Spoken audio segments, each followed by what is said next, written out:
Hello everyone. आज का हमारा टॉपिक है संज्ञा। इस टॉपिक में हम लोग आज संज्ञा के बारे में जानेंगे। संज्ञा क्या है, संज्ञा किसे कहते हैं और संज्ञा के कितने प्रकार होते हैं।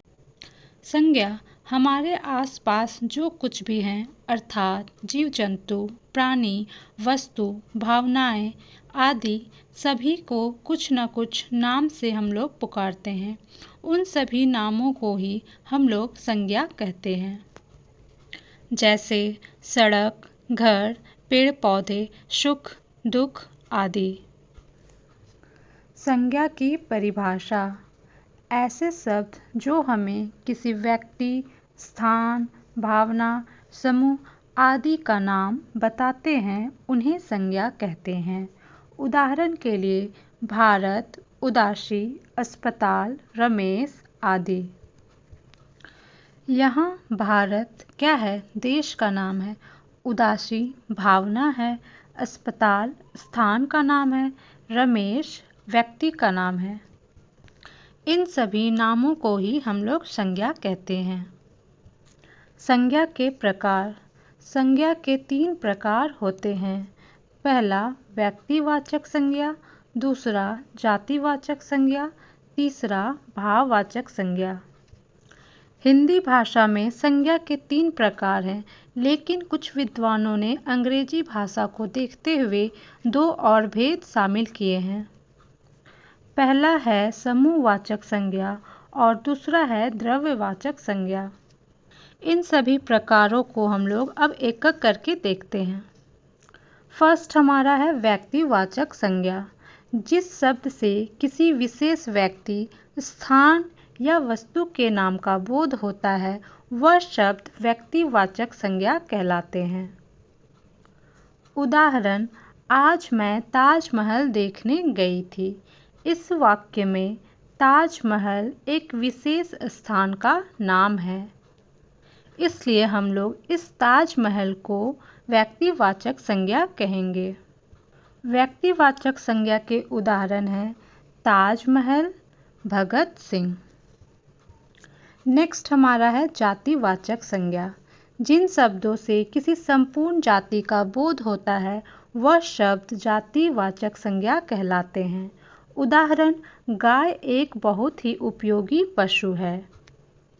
इस वाक्य में गाय एक जानवर का नाम है, तो यह गाय संज्ञा को दर्शा रहा है और यह गाय जानवर के विशेष जाति को दर्शा रहा है, इसलिए इस गाय को हम जातिवाचक संज्ञा कहेंगे।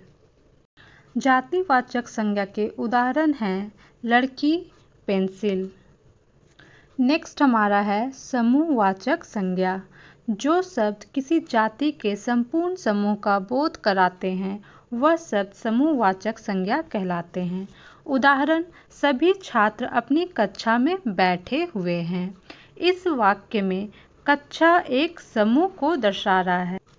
कक्षा छात्रों का समूह होता है, अर्थात कक्षा यहाँ पर समूह को दिखा रहा है, इसलिए कक्षा को हम समूहवाचक संज्ञा कहते हैं।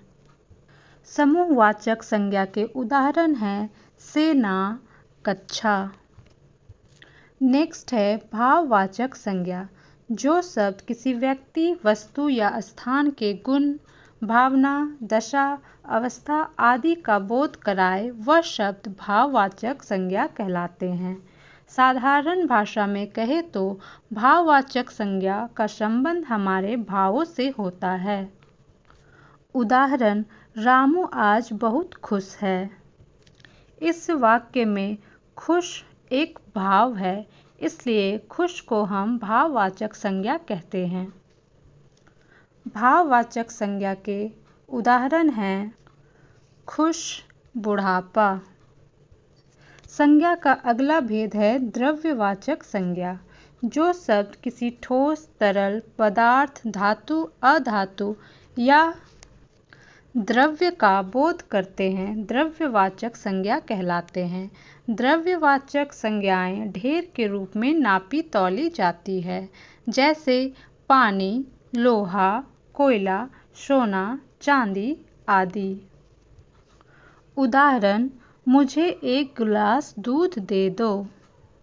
इस वाक्य में दूध एक तरल पदार्थ है, इसलिए दूध को हम द्रव्यवाचक संज्ञा कहते हैं।